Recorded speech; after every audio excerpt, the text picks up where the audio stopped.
Awesome. I want to get into episode 9. Aim for the bushes right away because we missed so much time. So, the number one thing on the top of the list is the Nuggets are the NBA champions. They walk through the fire and defeat the Miami Heat 4-1. Nikola Jokic secured the Bill Russell Award and won Finals MVP.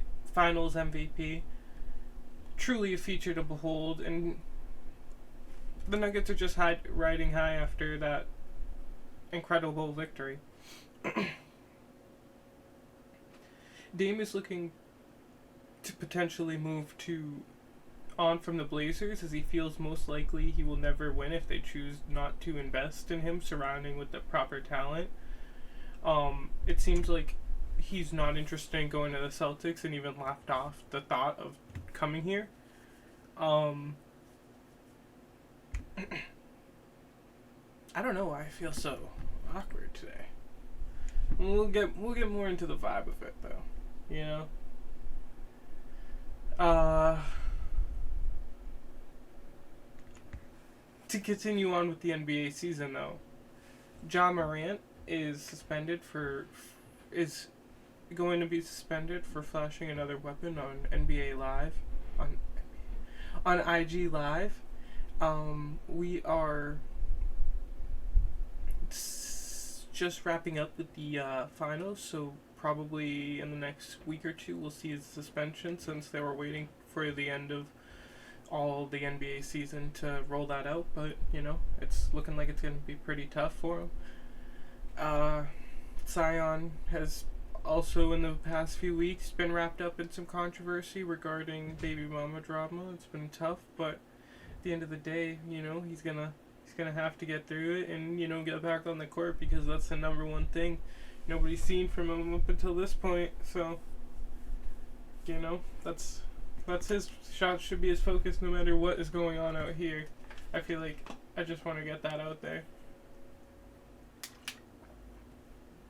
Patriots in the past few weeks were fined 2 OTAs, but now they're back into mandatory practices. Nothing has happened since then, and everything has been reported to be pretty good, actually, from what I see about reports from camp and the news and everything of that nature.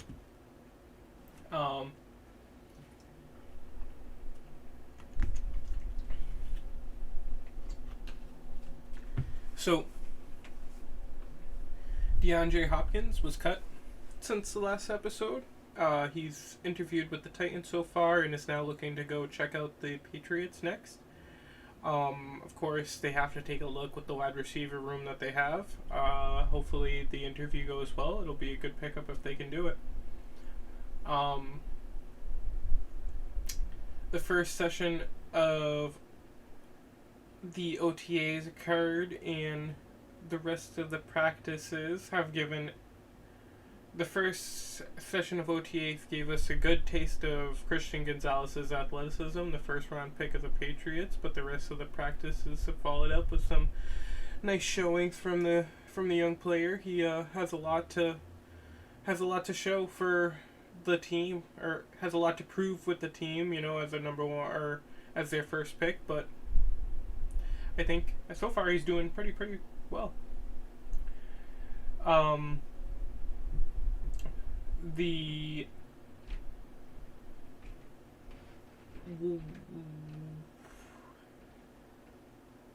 UFC 298 just occurred. I think it was 298. And Amanda Nunes announced her retirement after an impressive showing that exemplified her dominance. It was honestly kind of depressing to see such a one-sided showing when obviously she was going to have her last fight of her career at that point. But at the same time, it's good to see her get out of there with the win. That's all that matters. A true GOAT, and exemplified it in other ways, not just in the sport but in how she acted, which is kind of rare in this and fighting. So thank you, Amanda, and hopefully she does well in the rest of her career. Also, Charles Oliveira secures the win by finish. I mean, who doubted that would happen? But the Brazilian-based fighter got a first-round knockout over Beneil Dariush, who is very legitimate talent, and possibly secures his rematch with Islam Makhachev for the belt. You know, he is gonna probably be the next fighter up. In other news, the Ultimate Fighters premiered to mixed reviews. Conor McGregor just had his third fighter lose in a row with Chandler's team, looking pretty impressive in all 3 fights, 2 knockouts so far, and a impressive showing in a decision-based win.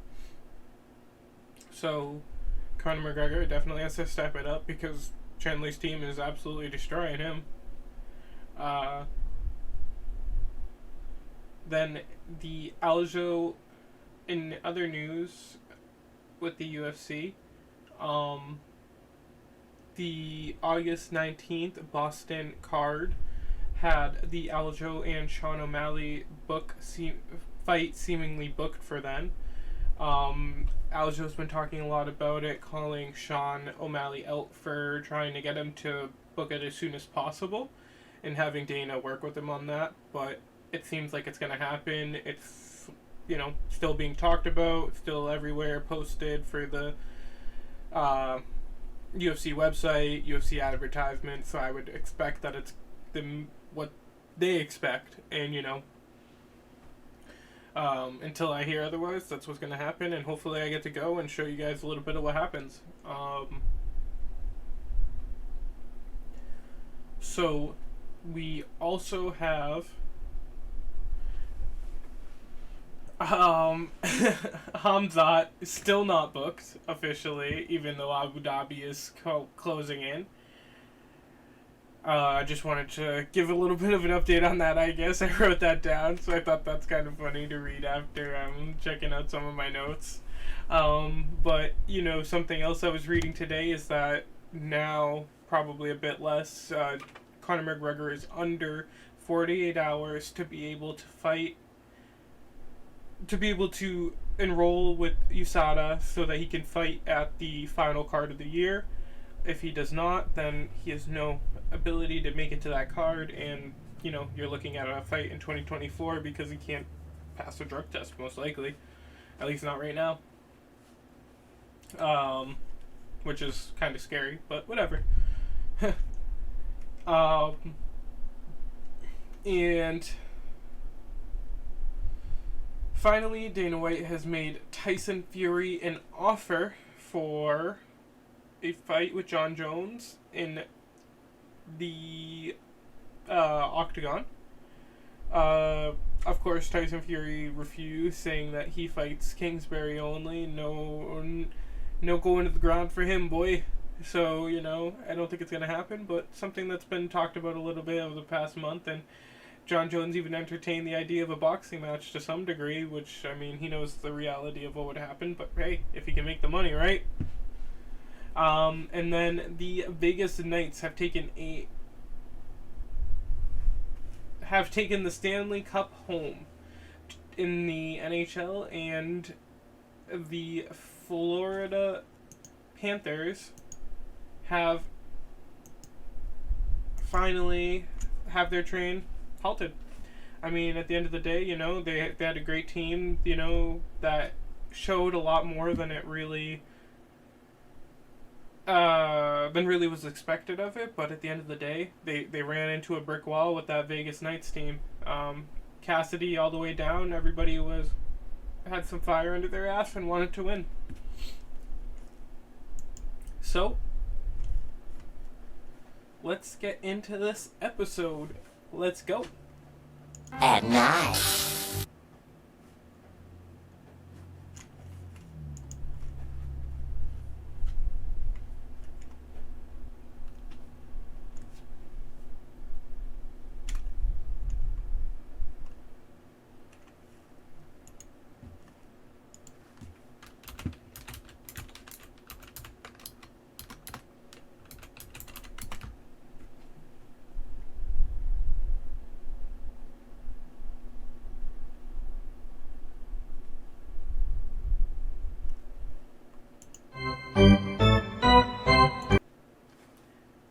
let's get into some basketball talk. So, I guess we can start off with I mean, I have no idea what's going on with him. He really is just kind of making mistakes at the cost of his own career. This is insane. I don't know if he's doing it to rebel against the NBA or what's going on, but it just doesn't make sense to me in terms of how much he has in the palm of his hand. But who are we to judge, right? I mean, at the end of the day, it's his career. He has so much potential, and he's so young that he can come back and still have so much to prove, or not even so much to prove, but he can still prove so much later on in his career just by winning an NBA title. Everybody forgets, you know? So I think that just by having this happen, it's very disappointing, I think, for everybody. But and won championship and everybody forgets, at least in Boston. You know, nobody's gonna be mad at you if you bring home the title. So he just needs to, you know, get it together, get some people in his circle that are gonna tell him when he has some stupid feelings, stupid emotions, stupid rebellious emotions, and you know, from there, he has the most potential in the world. You know, a Derrick Rose. Like he has the swag, the skill, everything that he needs to do so much in terms of star power and winning in the NBA. I mean, I don't see why he doesn't know that or doesn't take advantage of that more. But hey, you know, better people in his circle, and he will, and everybody wins for that reason. So hopefully that's what happens, right? It's what you should be hoping for. So, Ja Morant, outside of Ja Morant, you have Zion in hot water with his life. I think there's not much that I want to get into with that, of course. But I think it's just crazy that he really gets into this situation where people are exposing him for things that, you know, obviously are his private life. You know, I feel bad for him in that case, but a dude who just, he needs everything to be off or on the court. You know, that should be his main issues of stuff on the court. He's wasting his time, he's wasting his money, he's wasting his potential doing stuff like this. You know, I'm sorry, I just think it's the truth. It's not worth it. He has too much to give, and he's giving it away to people who don't deserve it. So, you know, Zion, don't waste your life. You're farther down the hole than Ja Morant, in my opinion. I think Ja Morant and Zion are in two completely different places. And I would say most people agree, but, you know, I think a lot of people really don't like what Ja did.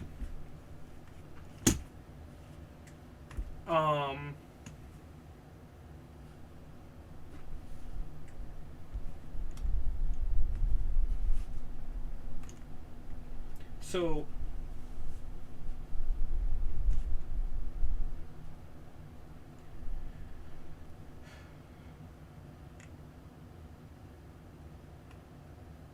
sorry, I got a bit lost. But, hey, I think, you know, I want to jump to the actual basketball now. You know, we don't have to talk about the negative stuff the whole time. But, when you're really thinking about it, after I took the Clippers, you know, I knew that bet had gone down. I said it was the Nuggets. I'm the GOAT here, not Jokic. I should have, you know, they should put me up in the Raptors. But really, you know, like, big congrats to them. The reason that I had said that at that point was just because I thought that Jokic had the potential. I thought this team had the potential at multiple points before. You know, I thought Jamal Murray getting hurt was the reason they didn't win last time, and, you know, nothing was going to stop them from winning this time. And look at what they did. I mean, it was something intensely awesome to see this team pull it out. First championship for the Nuggets organization, brings interest to the Colorado basketball scene. brings interest to Jokic, Serbia basketball, European basketball, and, makes this team look like the contender that they deserve to look like for the last few years. And on top of that, does embarrass Joel Embiid. I mean, even though I supported his MVP campaign, it was under the guise of neither of these guys have won postseason, and Jokic has won 2 seasons in a row in very head-to-head matchups, and now in a season where he could really go head-to-head again, you have to give it to the guy who has not won it, and where they end up doing the same thing every year. But I think Jokic proved us all wrong.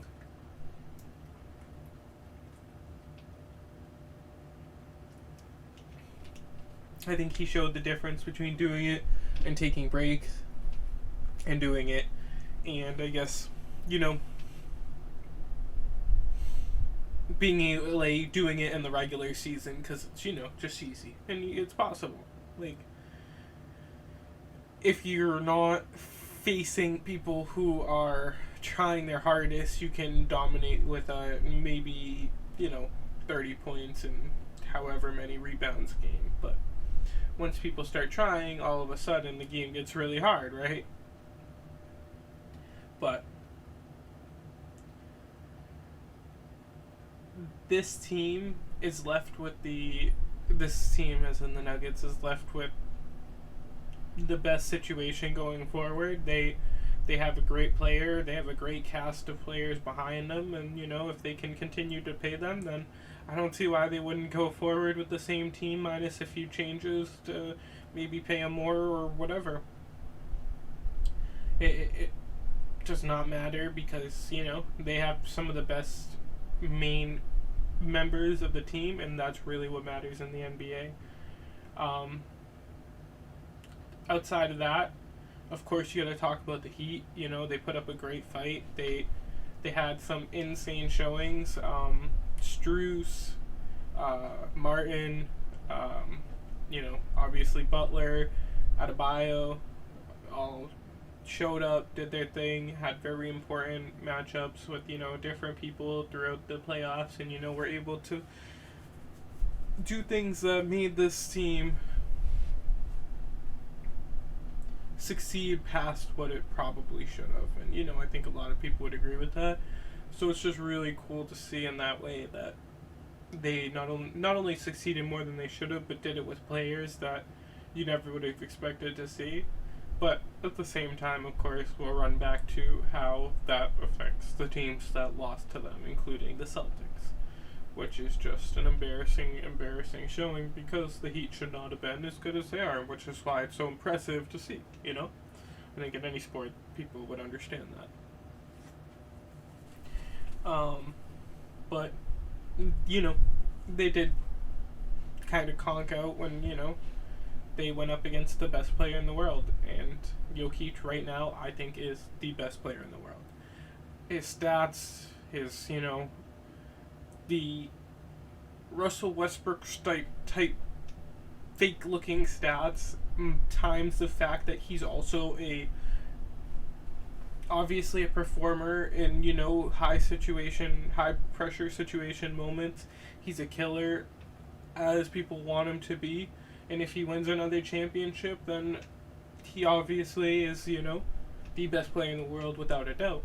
So I think, at this point, that's who I'm going to take. It's either him or Giannis, and I don't see Giannis dragging that team to the finals again in the East as easily as I see Jokic doing it in the West. And once you get to the finals against him, that team's pretty dominant. He has the better team than Giannis, too, so I think that plays a huge role in it.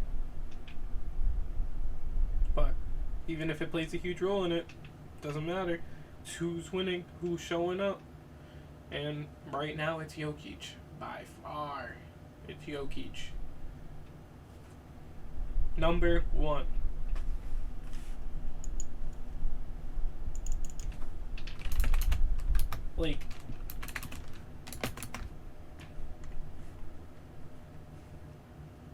Number 1, tampon in steak. Heat is number one. But, you know who isn't number one? The Celtics. Who lost to the Heat, who we just talked about should not have been beating anybody. 7th seed, I think. They had to fight back from a 0-3 deficit to try and win in Game 7, where Jason Tatum gets hurt, Jaylen Brown plays without a left hand, apparently. And, you know, the team just falls apart after a great showing to, you know, rally back against the Sixers. They just couldn't do it again against the Heat, but how could you expect them to when they couldn't really even dominate the Hawks like they dominated the Nets last year in that first round? I mean, at the end of the day, they had a Hawks team that looked pretty friggin' horrible for a lot of the season and should not have been, you know, giving them the fits of struggles that they were giving them. But at the end of the day, the Celtics just aren't that tough and allowed that to happen. So when you look at what happened with the Heat, that team that's tough as nails, there was nothing the Celtics could allow to happen. They just had that shit taken from them. And that's where it's just disappointing to see, is it's not something they want, it's something that's being taken from them. And I'm just hoping that, you know, this is something that is motivating for them, because this is going to be a high pressure situation for this team in terms of their asses are on fire now. Last year, people were like, keep it together, keep it together, keep it together.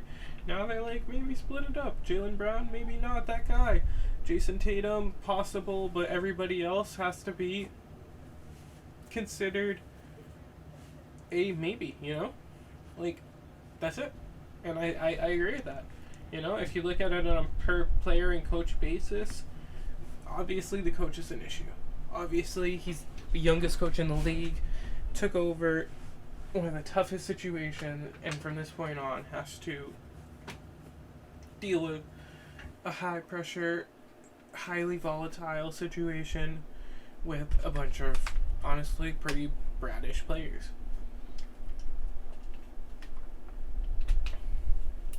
You know, last year I gave the Celtics the excuse of having to go down the toughest road to the championship, but this one was kind of, it just wasn't the same thing. They did have to march through the Sixers. I just don't think that was that insane, you know? I don't think the Hawks and the Sixers with the hurt Joel Embiid should have been as tough as it was for the team that we had. And it was. That's the reality of the situation, is it was really tough for them, and it knocked them to the point where they could not compete against that Heat, let them go on to face the Nuggets, and the Nuggets rolled them because they shouldn't even have been there. It should have been the Celtics, and that would have been a competitive series in my opinion. I mean, they may have still lost, but I think it would have been competitive. And that's the thing that pisses me off, is they gave up that competition in a good NBA Finals that was highly viewed in terms of, you know, recent performances. And they gave that up for, I don't even know, like,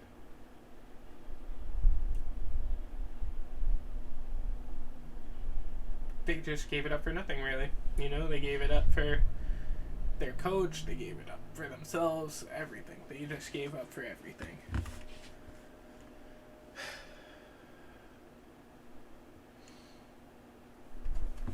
I think that this is a good time to say that, you know, we should take a second to look back and really realize how unimportant that regular season was, and regular seasons are in general. That great starting to the Celtics regular season and the awesome regular season from the Bruins should just really exemplify how unimportant regular seasons are in sports that have that many games. People just rest. People have to rest to make the playoffs and look good in the playoffs. As long as they know their team is good enough to get the playoffs, they can do what they have to do in the playoffs and rest to that point. Jimmy Butler and the Heat, Lakers and Anthony Davis and LeBron James have just put on the biggest advertisement display for resting your players throughout the regular season you can do, because guess what? Look at how far they got after being 7th and 8th seeds. You know, they could have been in the championship together. But they ended up just one of them, which is really good at the end of the day. It's 2 out of 4 and 1 out of 2 in the championship, you know? I mean, 50% all the way through. So, at the end of the day, you know, stop playing Jason Tatum into the fucking ground during the regular season. In the finals, whatever. And then the playoffs, whatever. He's young. He can do it. Obviously, he can do it. But in the regular season, he doesn't need to be the leading player. He's not going to win an MVP unless he plays better, really. Like, you know, I mean, it's not about how many minutes he plays. It's about if he plays better or not. Like, that's the main difference. So stop playing him, you know, significantly past the... Let's see.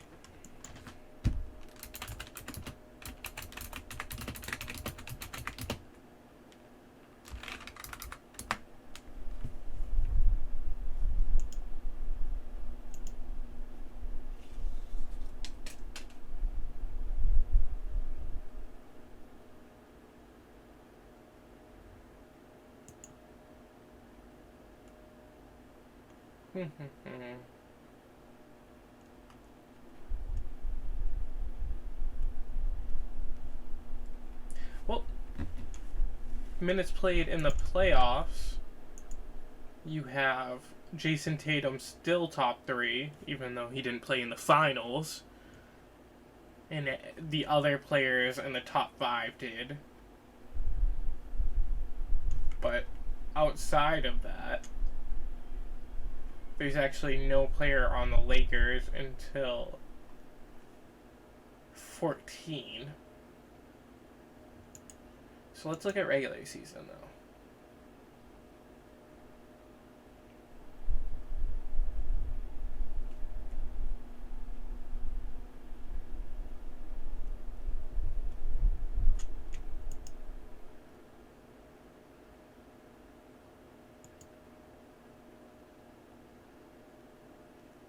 So Jason Tatum did end up playing the most minutes per game for anyone who was actually playing like a decent amount of minutes per game. Where I just think that that's a dominant showing of,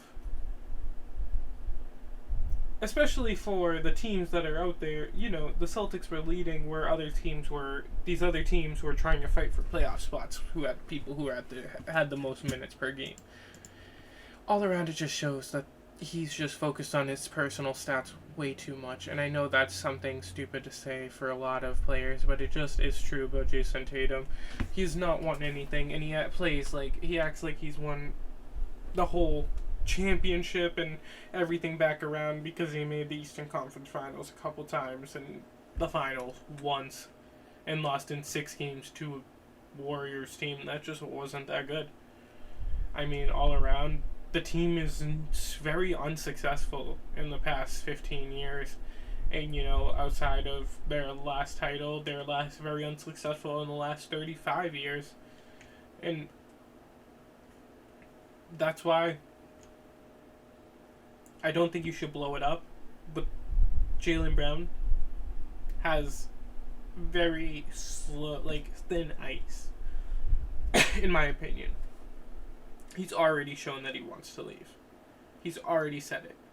So that should already be in consideration. If he doesn't love Boston, you should not make him the highest paid player in the NBA in Boston. Just doesn't make sense. I mean, he's not as good as Damian Lillard, and he's going to make more than Damian Lillard. He's not as good as a lot of these other players, and he's going to make more than them. I would rather have one of these other players, Jamal Murray, who was drafted after Jaylen Brown. I would rather pay him significantly less than what you're going to have to pay Jaylen Brown because Jamal Murray's not an all-star than pay Jaylen Brown for what he's going to get. It's just not worth it to me. I'd rather watch Jaylen Brown go win championships with the Nuggets because he can't dribble with his left hand and I don't trust him to win. I really do not trust him to win. And if he was on the Nuggets, I think that team would be completely different. I think Aaron Gordon Ryan, BJJ moment. Aaron Gordon and him would, whatever, they beef. He would think that the Denver has a bad history, and he would have issues. Of course they wouldn't pay him that money because Denver is probably not dumb, but in reality, he's gonna go to some crappy team that's gonna struggle with him. Maybe get an extra 15 wins a year, and be like a 9th seed instead of an 11th seed. Maybe he can go be in the Washington Wizards and replace Bradley Beal for a little bit. But at the end of the day, he would be better on the Celtics playing here with our team if he could just relax and focus on the basketball and do his thing here. Of course, there's no reason he's not doing that. It's just he has to. Everything has to make sense. Everything has to wrap around. Because right now, it just clearly is not.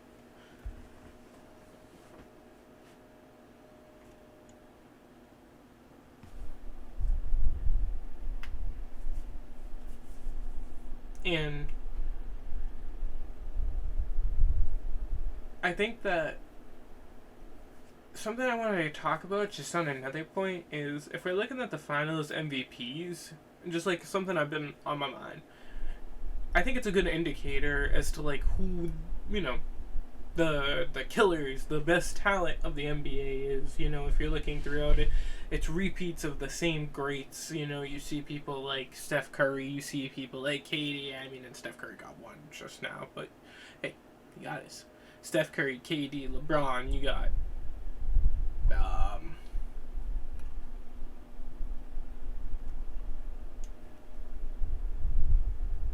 obviously, if you go further back, you have people like Dirk. You have Kawhi up there. Just a lot of people that have shown to be the best talent of the NBA consistently. Out of the last 23 years, only 3 players have not been in the top 75 to win the championship, outside of Jokic, who I think is going to be in the top 75. Should have been, but if he had won his ring 1 year ago when Jamal Murray got hurt, he'd be in the top 75, but he didn't. That type of thing. So I just think that Jokic is, but outside of that, you have Chauncey Billups.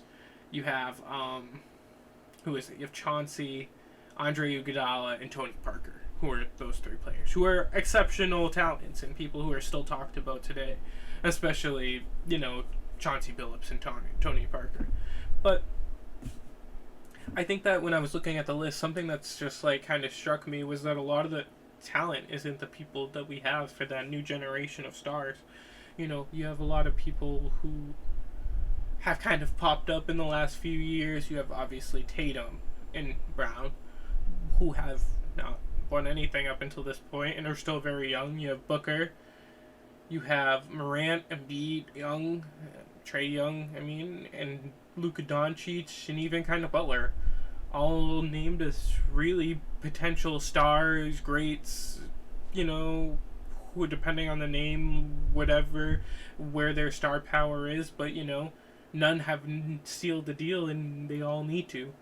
It's just something that I'm a little bit worried about, this next generation of talent, and the idea of whether or not they're killers. I think it could be true. You see that there's a certain personality trait in the people that win these championships, and you see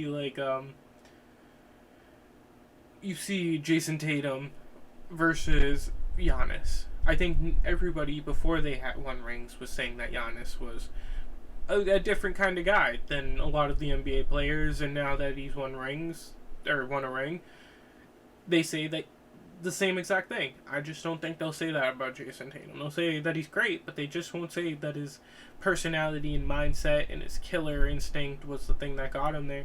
And that's what worries me is, maybe Booker will have that, but a lot of these guys that I'm naming, they all seem like, they don't have what it takes to take the team to the end. And Hopefully it's the age thing, that these guys are just on the younger end of what this list is, but those names that are killers, it's going to be tough to meet them. And a lot of these guys, I'm getting scared that they're going to have the ability to. I mean, you can either be a Charles Barkley, who is a great, will always be a great, and will always have his name listed up there, but to be the bus driver and to be Shaq is honestly just better. Like, his name will be remembered deeper into the history books than Charles Barkley's, and it's because of the rings. The rings make the difference. The rings make Jordan the GOAT. The rings are, the thing that keeps Bill Russell remembered as much as Wilt Chamberlain, if not more. It always comes down to that form of dominance. And, these guys, they have to do it. Look at Dirk. He is remembered as a completely different star because of his ring. If they don't get this, if Tatum doesn't get it, he won't be remembered as even close to Dirk if he does not win a ring. But just something I thought about. Want to get into the UFC. Oh,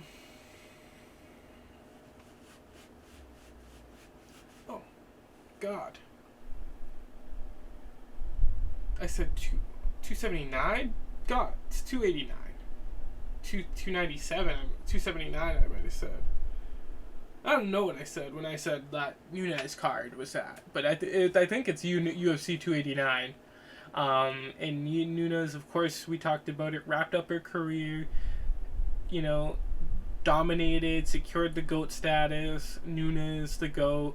Fuck everybody else. Fuck what they say. Let's go. And Olive wins. Oliveira, he has a name. The champion has a name. I definitely think that it's awesome to see him win.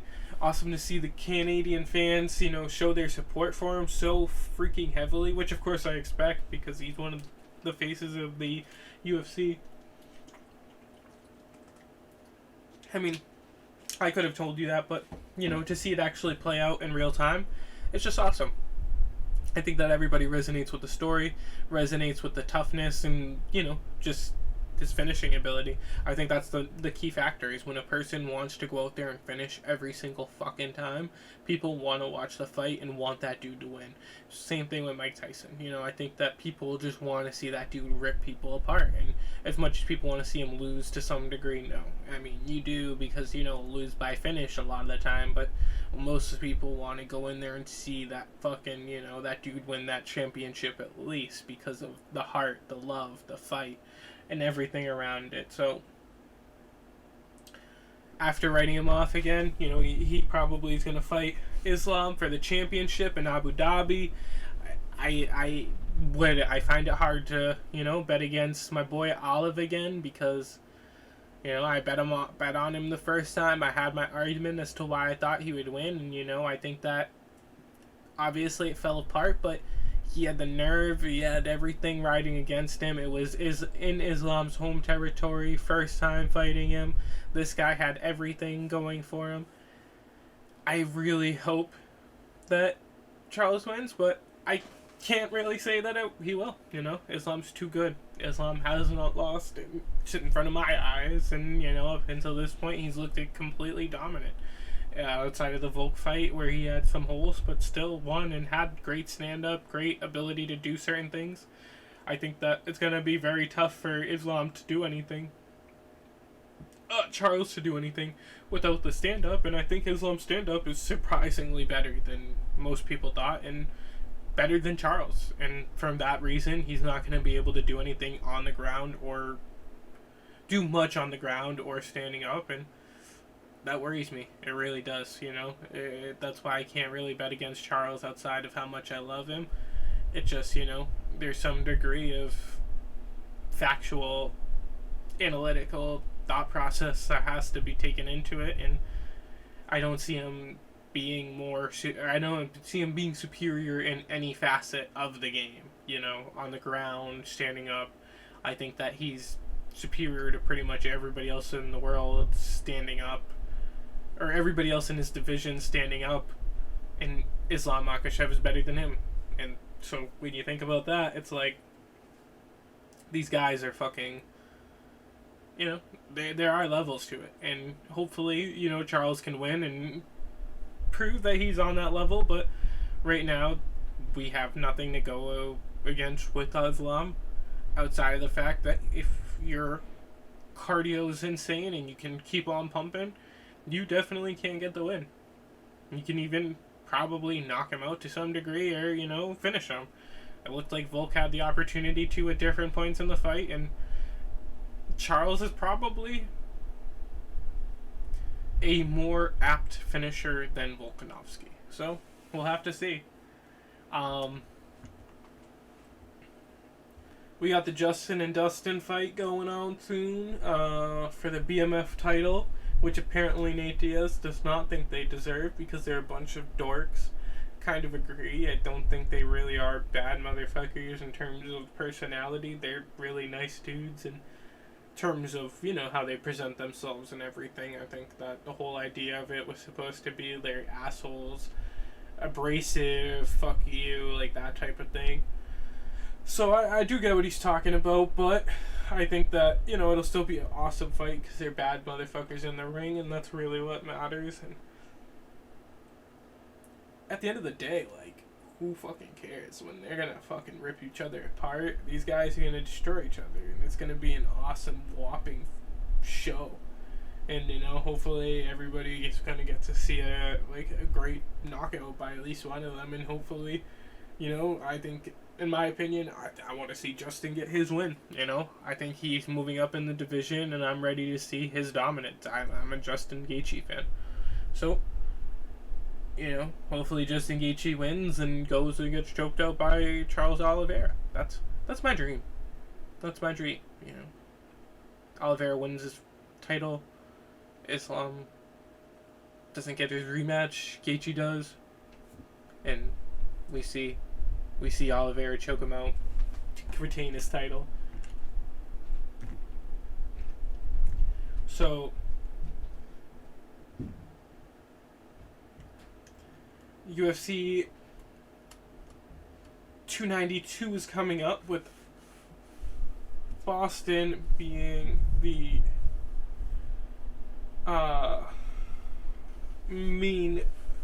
Boston being where it's at. Pretty excited for it. Should be good if O'Malley and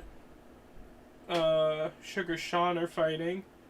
O'Malley and Aljo are fighting, but at the end of the day, I am a little bit worried because that could be a boring fight if it doesn't end up with O'Malley getting a knockout or something of that nature, or Aljo even, submitting him. So I'm just in this kind of facet where if they don't fill that fight with good fights, especially after the one that's before it in fucking St. Louis or something, it's like I'm not paying for tickets to go watch some bullshit when you just filled up mad cards with good ass fights, and I'm having to pay for those too. Now I'm gonna go pay to watch something live for these bullcrap fights, and then Aljo dry humps Sean O'Malley for 5 rounds. I'm good. I'm good on that. I do want to pay and go and see and watch it for you guys too, but I just am not spending money for Dana White to go and fuck me. Okay, that's not my idea of a good time. So we'll see. I'll keep you guys updated. Hopefully the card improves. Still not a lot of information. Co-main event is a woman's bout, so that's why I'm really, really hardcore on. I know that there's a lot of good fights lined up to that fight, but please fill that Boston card up. Please, please, please.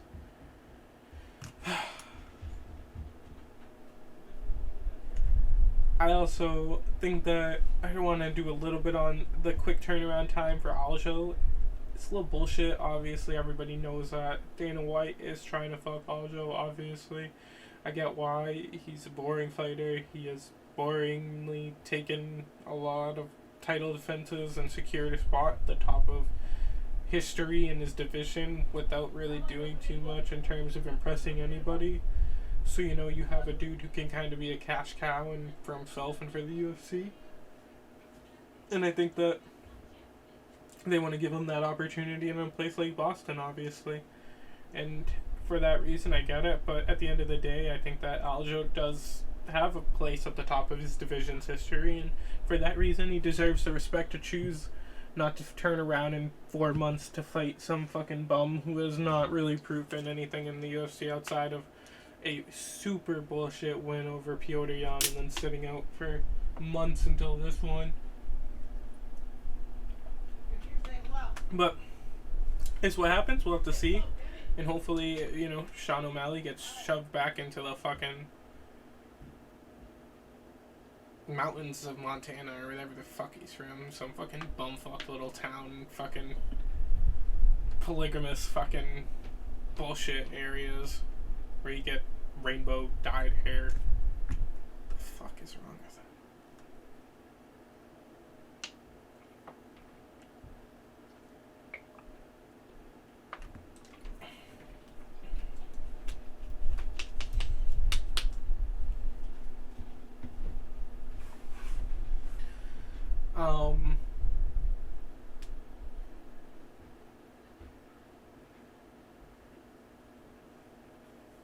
So some other fights that have been announced are the Khamzat and Hamaru.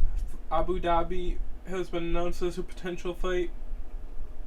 We talked about how Khamzat hasn't been signed to any official fights yet, but that's something that could be really good for the both of them, and would be beneficial for both of their careers in the way that, regardless of who wins, a lot of star power in an area where both Muslim populations will be watched very heavily, or both Muslim fighters will be watched very heavily. I just think that, two dudes who are considered fucking beasts, top of the food chain dudes in terms of the UFC, will get the opportunity to face off and prove each other. Prove each other's worth, and hopefully, kind of act as like the best form of gatekeeper that you can possibly fucking be for Khamzat. Better than even Gilbert Burns, who put him through the fucking ringer. And maybe even he beats him and then shows that the dude isn't fucking all the shit that everybody was eating his dick to be.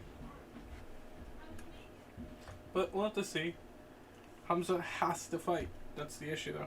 We just haven't seen him fight enough. We saw him rip some people apart, and we saw him really struggle to pull out a win over Gilbert Burns. So,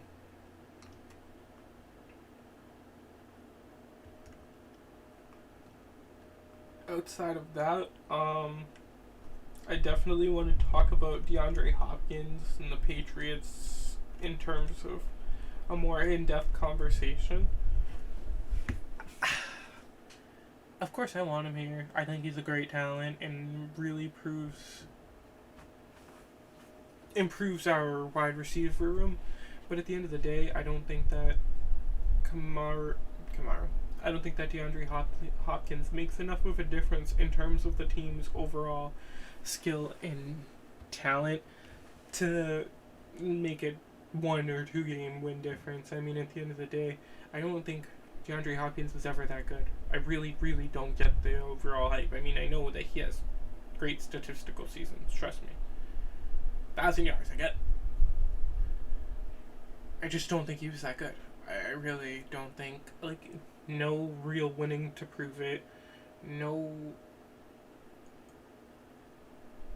Nothing in terms of, awards to prove it. So it's now he's old and not that good overall. So we're going to take him in and act like he's the fucking world saver, a world beater. No, I just think it's stupid. I think people are doing it because they have nothing left to cling on with the Patriots. They don't really have nothing left to cling on with the Red Sox. Celtics are tough, and Bruins fucked us all. So, I think that clinging on to DeAndre Hopkins is a great thing to do in one of the most boring and tough Boston summers in recent sports memory. But I'm going to be a constant hater on DeAndre Hopkins. I think he's, I think you should chase him, but at the end of the day, it's another wide receiver that I just consider, ugh. I mean, Juju Smith-Schuster and DeAndre Hopkins to me, get them, but they're you just ended like this is the year you decided to go chase wide receivers, and it's one of the worst wide receiver cores you could have chased, and you didn't even get the best ones on the market. Somebody like Odell, and I don't know where Odell is after that injury, but shit, I'm willing to take that risk over somebody like DeAndre Hopkins who doesn't even care at this point in his career, probably, especially if he ends up in a location like the Patriots, right? I mean, how much is that going to take the energy out of him? I guess we'll see. Maybe it drives him. Maybe it destroys his potential because he knows he's not going to win a ring, most likely.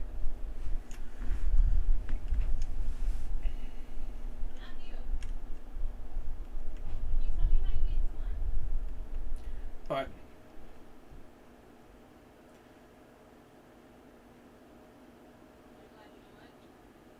something else that I noticed over the past month was that the NFL has implemented some rule changes during the off-season.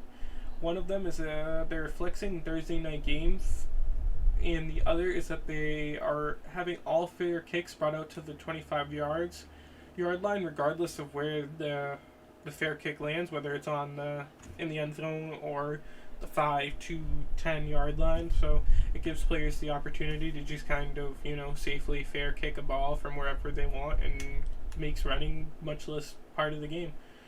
That's also something that the college game does, and it's implemented to reduce safety and injury, or increase safety and reduce injuries. Bullshit, of course, but they, for the same reason, did that. They added the schedule flexing on Thursday games, which allows them to change the Thursday game for one that is more interesting, which would give them more potential to make Thursdays more interesting, and more money for Thursday night football, and the people who pay for those sponsor spots and the organizations that pay for Thursday night football in general. But the issue is the teams and the fans that pay to go to those places get fucked because they have to schedule everything. So it's a catch-22, but it's finally happened, and it's something that is obviously money based. And same thing with the 25-yard line. I think at the end of the day, it's a way to shorten the game. It's a way to change some of the aspects of the game. But if it's player safety, there's a lot of shit they could do to fix player safety that isn't something stupid like that. They're not doing it for player safety. But yeah, I think that a lot of the stuff that we talked about, we can kind of summarize a little bit more in the next week. We definitely had to spend a little time on the Nuggets and their fucking awesome championship. We had to spend a little time on the Celtics and Boston in general, and where we are with that team. Obviously, it's a very tough spot, but the organization is really, or our organizations are really, have the opportunity to come back, but I don't have any faith in them right now, At this point, I feel like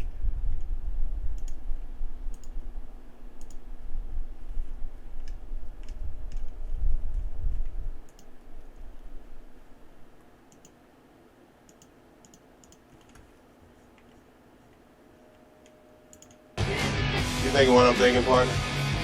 Aim for the bushes.